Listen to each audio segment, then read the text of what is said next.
Real sa sada mga ka-alright. Ay boss. Hoy, saya to. Nana ko assignment. Assignment na po. Kuan? Finding X. Ah, si kuan na ka-move on. Ah, wag ka-move on eh. Kung lagi pero kung nabigay lisod mo ko ni bago mo eh. Ako na. Ari ka na ba?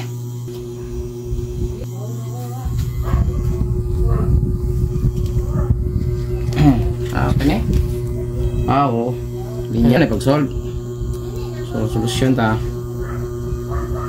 So, number 1. 6, no? Ay, suwat po na. Minus 3x over 2, 0. Ang kuhan kinanan maay ka sa mga fractions. Okay. Okay. O di ka maay sa fractions, maglisod ka na kuhan, evaluate. Ingani man eh. Sa fractions kay ingani man eh. So, over 2. Then, is common denominator, no? So mahimo na siyang 12 sa pikas minus 3x, then 0, cross multiply, equal sign. So may bilin na 12 minus 3x equals 2 times 0 is 0. So ibaylo ni mo dito aron ma-equal mo gawas ang x.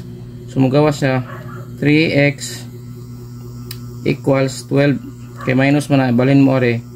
So positive, so mabili ng 12. So 12 3x. So kung inigawa sa x, ang anak na siya 12 over 3, which is 4. So x is equals to 4. Yan ako. Okay, number 1. Number 2, 2x. So mo gyapon ang approach ni murag sa fraction ni siya. So dapat kuan ang iyong foundation sa fraction kay aron maka-solve mo ni hina in the foundation sa fraction, maglisod mo ni dapita. So 5 2x plus 15 equals 7. Okay. So balhin ta ari sa pikas. No?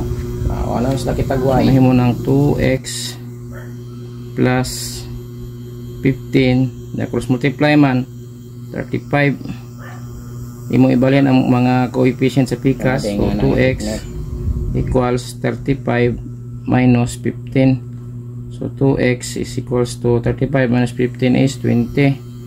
X is equals to 20 over 2. So x is equals to 10. Okay. Ano siya? One variable. Di ka dyan isip sa kuan. Complicate. Basta makamawala mo sa fractions. Then number 3. Kaya fractions siya. So x over 2 is equals to 5. So mga po ang fraction 6.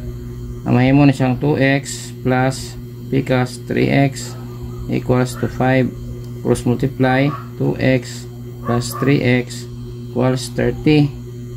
Then kana siya kay makombine man eh, mahimo man ning 5x equals to 30. So x is equals to 30 over 5, which is 6. Okay. So nga na pagpangita sa x. Huwag na mamangitag x. Aww.